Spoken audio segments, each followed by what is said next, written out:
Agartala আখউড়া border গোলচক্কর LAN port পর্যটনের জায়গা, বললেন মেয়র দীপক মজুমদার।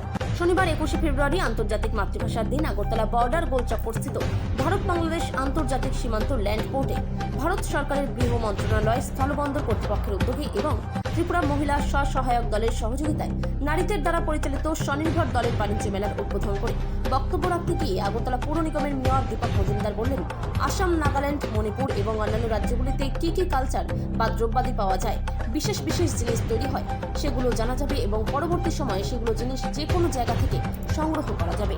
এই আগরতলা আখউড়া ভারত বাংলাদেশ আন্তর্জাতিক সীমান্ত সংলগ্ন ল্যান্ডপোর্ট ক্রয় বিক্রয়ের জায়গা তৈরি করার জন্য কেন্দ্রীয় সরকারের নিকট ত্রিপুরা সরকারের তরফ থেকে প্রস্তাব দেওয়া হয়েছে। ত্রিপুরা থেকে বিক্রম কর্মকারের রিপোর্ট, বিগ নিউজ বাংলা।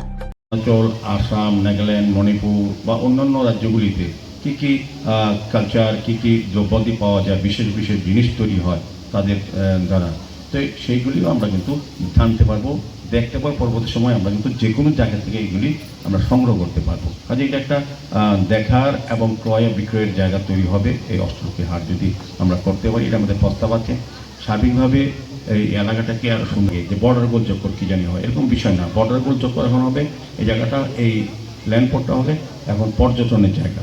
মানুষ যেমন দেশ বিদেশ থেকে যারা আসেন তারা যেমন দেশে হয়ে বাইরে যান, পাশাপাশি তারা এই রাজ্যেও বিভিন্ন কাজে, পর্যটনের জন্য, ব্যবসার জন্য, মেডিকেল ফেসিলিটির জন্য কিন্তু আমাদের বাংলাদেশের প্রতি রাষ্ট্রেও অনেক সংখ্যক লোক বা বিদেশ থেকে আসেন, সেটা থাকবে। পাশাপাশি যাতে এখানে সঙ্গে একটা বড় লেকের মতো আছে, সেটাকে আমরা প্রজেক্ট দিয়েছি যাতে এটা ডেভেলপ করে সৌন্দর্য, যেমন আমরা আগরতলা শহরে পরিত্যক্ত পুকুরগুলি করছি, এই বড় জায়গাটা, লেকটাকে যাতে আমরা সংরক্ষণ করে সৌন্দর্যায়ন করে বোটিংয়ের ব্যবস্থা করা, এগুলো নিয়ে আমরা প্রজেক্ট তৈরি করছি। দেবাশিস বাবুর সঙ্গে অনেকবার আমরা কথা হয়েছে, পর্যটন মন্ত্রীও চাইছেন, উনিও এটাকে পর্যটনের যাতে লিস্টের মধ্যে এই জায়গাটা থাকে সে ব্যবস্থা করা হচ্ছে।